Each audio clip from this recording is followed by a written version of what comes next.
Welcome back.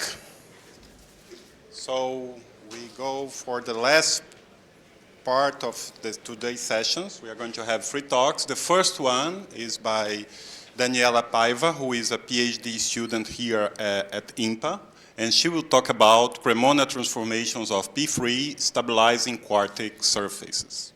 Thank you. Good afternoon, everybody.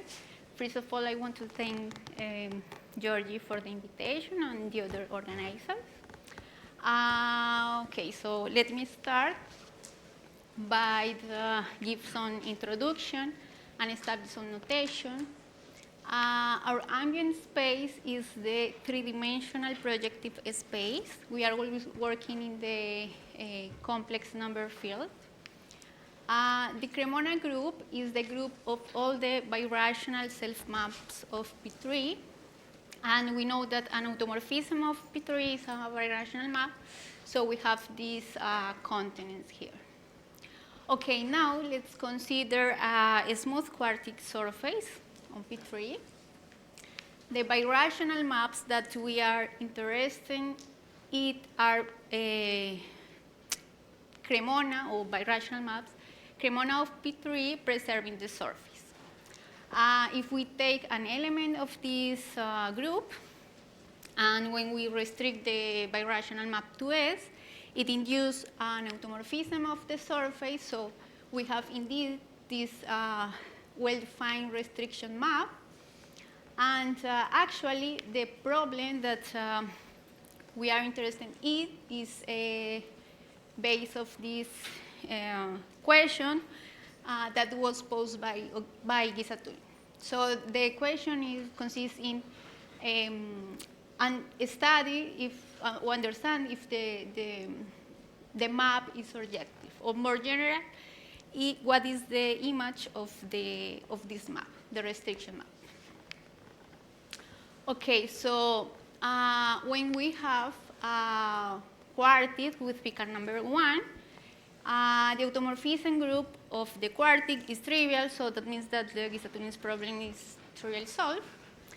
And let me say that the first time that this problem was addressed was by Ogiso when he chose some examples, particular examples of quartic surfaces. The first one is he constructed a quartic surface with Picard number 2, where the automorphism group is the infinite cyclic group. And in this case, every Cremona preserving the quartic is the identity. It's indeed the identity. So again, the problem for this case is trivial. Well, is solved. The image of the map is trivial. On the other hand, he constructed quartic with Picard number 3. The automorphism map of this quartic is this free product of 3 copies of C2. But in this case, the automorphism group is surjective. That means that every automorphism of the surface can be realized as a Cremona transformation of P3. Okay, so our goal today is to solve this problem for quartic surfaces with Picard number 2. And let me say, for now, that the main tool that we use is on one side, the Sarkisov program to study the Cremonas that preserves the surface. And on the other side, we use some results about the theory of K3 surfaces and lattices. So let me start by saying a few words about the Sarkisov program. This is a tool that came from the MMP, the Minimal Model Program, which is the program that Carolina told a little bit in her talk. I state the Sarkisov program here just for birational maps of P3, but it works more general. The idea is if we have 2 outputs of the MMP in the same birational class, and if we have a birational map between these to varieties. The Sarkisov program, the idea of the Sarkisov program is to decompose the map into simpler birational maps. And these birational maps are called Sarkisov links. So we have factorization, and the varieties that appear in the factorization are again outputs of the MMP, which are called modifiable space. Let me just mention that Sarkisov link here is map that involves birational operations like divisorial extractions, flips, flops, and other things. Let me give an example here. If we take a point in P3 and we do the blow up of P3 at the point, the blow up is a Sarkisov link, and the vibration instruction is given by this. So we have here a Sarkisov link. And another example is if we consider a curve, let's say a smooth curve with genus 14 and degree 11. So the link, the Sarkisov link is this one, this Cremona map between the Cremona map, and it involves this divisorial extraction, which is the blow up of P3 along the curve. Then we do a flop, and then we do a divisorial contraction. Okay, so a first result that we use that came from the Sarkisov program is this given by Takahashi, when he in particular proved that if we have a Cremona preserving a quartic, which is not regular, the surface must contain curves of degree less than 16, which are not complete intersections. And if we now consider a regular map of P3 preserving the surface, when we see the restriction on it, it is a finite order automorphism. Okay, now let me talk a little bit about K3 surfaces, and we use it because quartic surfaces are K3 surfaces. So let me give the definition. A K3 surface is a smooth projective surface with trivial canonical divisor and irregularity C. And when for a K3 surface, we consider and we associate these two groups, the second cohomologic group and the Picard group. From the exponential sequence, the Picard group, we can see the Picard group as a subgroup of H2. And these two groups have lattice structure. That means we have asymmetry of the generate bilinear form. And for H2, the bilinear form is given by the cut product. And when we restrict the bilinear form to peak, it coincides with the intersection product of the surface. So if we consider now as an automorphism of the surface, it induces isometries in the on the lattices. The isometries are the pullback. And if we take this isometry, we can extend it to the complexification of H2, which is this space here. We know that this space has a Hodge structure given by this decomposition, and isometry satisfies that it preserves the Hodge structure. So the reason why I'm talking about lattices is because automorphism of K3 surfaces can be read from isometries of the lattice.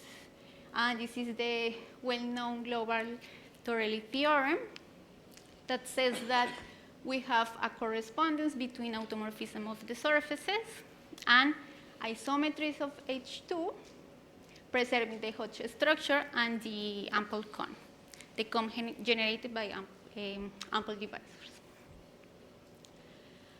Okay, so if we take an element here, it preserves the Picard lattice, and if we assume that S is general, the action of an element here is plus or minus the identity outside the Picard lattice. That means that in this case, we can just look at isometries of the Picard lattice preserving the ample cone and satisfy this property that is just means how the isometry acts outside the Picard lattice. Okay, so from now on, S is a smooth quartz surface with Picard number 2. Let's denote by H the hyperplane section, and we can see that this is an primitive element of the Picard lattice. That means that it is not a multiple of another divisor. So we can represent the Picard lattice in these bases. And then the intersection product is given by a matrix of this form. We consider this invariant here, which is the minus the determinant of the matrix. We call it as the discriminant of S. And for us, in the case of Picard rank 2, this is an important invariant because it carries a lot of information about the geometry of the surface. For instance, the existence of divisor with certain self-intersection depends or is equivalent to the existence of integral solution of this Pell equation, which we can see that depends just on R. So if we want to know if the surface contains curves with certain degree and certain genus, using the same equivalence, we can see that the extent of such curves depends just on R. Okay, now this is a result about a finite automorphism of the surface. And looking, if we take a finite order automorphism of the surface and we study the action on the lattices, the two lattices, we can prove that it is indeed an involution. And if we consider what we call the invariance lattice of the involution, these are all the elements that are preserved by the involution. It is one-dimensional and is generated by an ample divisor with self-intersection too. Actually, we have a correspondence between ample divisor of self-intersection 2 and involution of the surface. Okay, so our first step towards a complete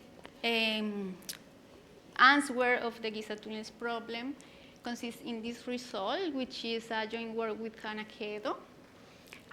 We prove that if R is greater than 233, any Cremona preserving the surface is the identity. It must be the identity. And let me give a sketch of the proof. So as I mentioned, the existence of curves of degree less than 16 depends on R. So with this, we can prove that if R is greater than this number, such curves don't exist. Well, if the curve is not a complete intersection. So by Takahashi, that means that every Cremona preserving S is a regular map of P3. Then, if we restrict, we consider a regular map of P3 preserving S and we restrict to S. If it is not the identity, it must be an involution. And since it is induced by a Cremona by a regular map of P3, it preserves the hyperplane section. That means that the hyperplane section is an element of the invariant lattice, which is generated by an element with self-intersection 2. So this implies that H is a multiple of the ample divisor with self-intersection 2, but it is not possible. So the restriction to S, the involution is, well, the restriction to S is actually the identity, and that means that the regular map of P3 is the identity. Okay, now for the remaining cases, this is a joint work with Carolina, Araújo, and Socrates Sicas. We need more things. The first one is that we need to know what the automorphism group is. And this result says that the possibilities for the automorphism group is one of these four possibilities. And it depends on the existence of divisors with self-intersection -2 or 0, and the existence of ample divisors with self-intersection 2. And well, as I mentioned, the existence of ample divisors with self-intersection 2 give us the existence of involution. Let me just say that we are assuming here that S is general. And another thing that we use is a special version of the Sarkisov program. And this is called the volume preserving Sarkisov program. The idea is the same as the original Sarkisov program. The difference is that now we have here pairs called Calabi-Yau pairs. Let me just say that it consists in, the first is a terminal variety, and the second is a divisor, which is an element of the anti-canonical linear system. And the condition of volume preserving is that the maps that appears here, the links, are volume preserving, and that means that we can think about it as it sends the divisor here to this divisor here, and the same for the inverse. Well, let me say that this version imposes strong conditions about the singularities of the varieties, so we have a stronger version of the Sarkisov program. So let's recall the examples that I gave before. The first one, which is the blow up of a point, if we take the point in a smooth quartic surface, and we take the pair as P3 and the quartic, this link is not volume preserving because here there is no effective divisor there is no divisor in the anti-canonical linear system satisfying the volume preserving condition. And now for this example, if we consider C a curve on a smooth quartic surface with the same genus and degree, we can see that under this map, the surface is preserved at this map. So the map is volume preserved. Okay, now let me state our result. The first part is If R is greater than 57, we have the same as before. Any Cremona preserving S is just the identity. But if R is less or equal to 57, and we assume that S is general, the restriction map is surjective. That means that we can realize, again, we can realize any automorphism of the quartic as a Cremona transformation of P3. So let me give a sketch of the proof. Consider a Cremona preserving S which is not regular by a result of Araújo, Corti, and Mazzarenti. We have that for any Sarkisov, volume preserving Sarkisov decomposition, the first link starts by the blowing map of P3 along a curve, and the curve is on S. And then we can prove that the degree of the curve is less than 16. It is not in complete intersection, and the blow up is weak fan. So there is a classification of all the curves on P3 where its blow up is weak Fano, and this classification is given by Blanc-Lamy in terms of the genus and the degree. They give the classification for smooth curves, but we can prove that this works for a general case, for singular curves also. And if we have a curve where its blow up is weak Fano, this pair belongs to this set here. So again, we are looking, if we have the surface, we are looking to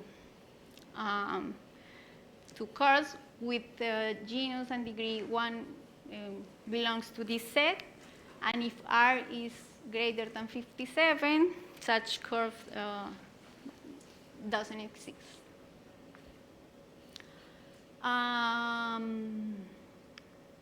Then we have, by the same idea as before, we have the first part. So let me just say that I highlighted these 8 pairs because we will use them in the second part. So for the second part, we assume that R is less or equal to 57, and S is general. So in this case, we want to prove that the restriction map is surjective. So we want to construct, the strategy to prove this is find generators of the automorphism group, and once we have them, construct the birational map of P3 inducing those generators. So these are all the possible R values, and we know what the automorphism group for one of for each R value, and now we find the generators, and we find the generators through using the correspondence between automorphism of the surface and isometries of the lattice, the Picard lattice. So once we find them, the first case, let's just, since it is the identity, it is trivially solved. So let's just consider the last 8 cases. So let me just say how we construct the Cremonas for some of the R values. So if R is 17, the automorphism group is generated by an involution. We find the involution, and we find also a curve of the curve on the example, a curve of genus 14 and degree 11. So the Cremona, as I mentioned in the example, that will work for us is the one given by blow up the curve, then we do perform a flop, and then we do a virtual contraction. This link and another types of link was described by Socrates, Sikas, in a previous work, and in a different context, and with the description, we can prove that this Cremona preserves S, so it induces an automorphism of the surface, and when we look at the action on peak, we conclude that it is the generator. So the same thing, in the same way we construct the Cremona for this case and for these two, because the automorphism group is generated by two evolutions. And for the last case, the idea is basically the same. Let's take R32. So the automorphism group is generated by an infinite automorphism. We take, we find a, well, we consider a curve of type 5-8. We do the first link, and this is not the map that we want, because this map, the image of S under this map is not projectively equivalent to S, so it doesn't preserve the surface. So what we do is we consider another quartic on P3 contains C, and the residual curve is a curve of the same type. So what we do is perform in the same way other link similar to this one, and now we can prove that the composition of these two links preserves S, and restrict to S is the map that we want. Okay, so just let me finish by saying that we can't, we are assuming that S is general, because in this case we know what the automorphism group is. But for this case, we can remove this hypothesis. And for these other cases, we don't know the whole automorphism group, but we know that a finite index subgroup of the automorphism group is this one. So in some sense, we have a partial answer of the Giza-Tunis problem for a surface which is not general. So thank you.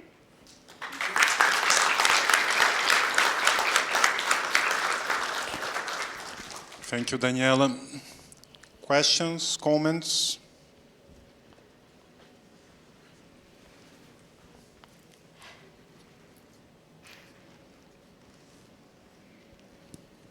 Thank you for the talk. The birational map that you have decomposed by links have no isolated points in the base locus, only curves, because you show links with curves.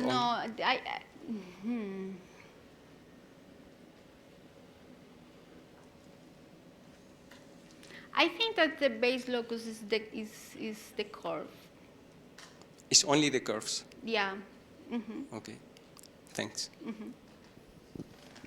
Further questions or comments? No? Okay, if that's not the case, let's thank Daniela again. So